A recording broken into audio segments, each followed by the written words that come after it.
ইমানদারের জন্য আল্লাহ রাব্বুল আলামিন জান্নাত তৈরি করে রেখেছেন, আমলদারের জন্য আল্লাহর জান্নাতের মেহমান বানিয়ে দিবেন। জোরে বলে সুবহানাল্লাহ।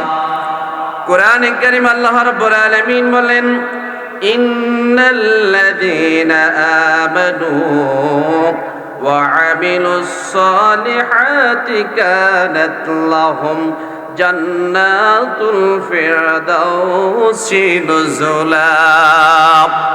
আল্লাহ তাআলা রব্বুল আলামিন সূরা হামিম সিজদার মধ্যে আবার বলছেন, ও বান্দারা শোনো, ইন্নাল্লাযীনা ক্বালু রাব্বুনাল্লাহু সুম্মা ইসতাকামু তাতানাজ্জালু আলাইহিমুল মালাইকাহ আল্লা তাখাফু ওয়া লা তাহজানু ওয়া আবশিরু বিল জান্নাতিল্লাতী কুনতুম তুআদুন। নিশ্চয় যারা আমার জান্নাতে যাওয়ার জন্য আশা রাখে, ইন্নাল্লাযীনা ক্বালু, নিশ্চয় যারা বলে আমার রব আল্লাহ, আমাদের রবকে, ইন্নাল্লাযীনা ক্বালু রাব্বুনাল্লাহ, নিশ্চয় যারা বলে আমাদের রব আল্লাহ, আমাদের রবকে, মসজিদের রবকে, নামাজের মধ্যে রবকে, সমাজের মধ্যে রবকে, তাকবীরের মধ্যে রবকে, উঠতে সেজদাতে রবকে, দুনিয়ার সকল কাজে রবকে। আল্লাহ রাব্বুল আলামিন বললেন, নিশ্চয় যারা বলে আমার রব আল্লাহ, সুম্মা ইসতাকামু,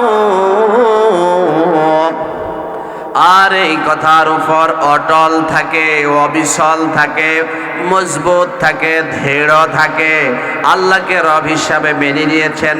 হযরত বেলাল রাদিয়াল্লাহু তাআলা আনহু, মক্কার কাফিররা, মক্কার মুশরিকরা আল্লাহকে রব হিসাবে মেনে নেওয়ার কারণে হযরতে বেলাল রাদিয়াল্লাহু তাআলা আনহুর উপর বিভিন্ন প্রকার নির্যাতন করেছে, আঘাত করেছে, রক্তাক্ত করেছে, বুকের মধ্যে গরম উত্তপ্ত পাথর চাপা দিয়েছে, গলায় রশি লাগিয়ে মক্কার অলিতে গলিতে টেনে হেঁচড়ে আঘাত করেছে।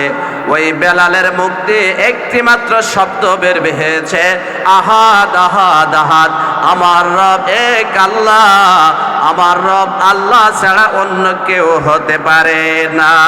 ঠিক না বে ঠিক? কারণ তাদের ঈমান ছিল কঠিন মজবুত ঈমান, যারা আল্লাহকে রব হিসাবে মেনে নিয়েছে আর রবের উপর পরিপূর্ণভাবে ইস্তেকামাত ছিল, অটল ছিল, অবিচল ছিল, দৃঢ় মজবুত ঈমান ছিল।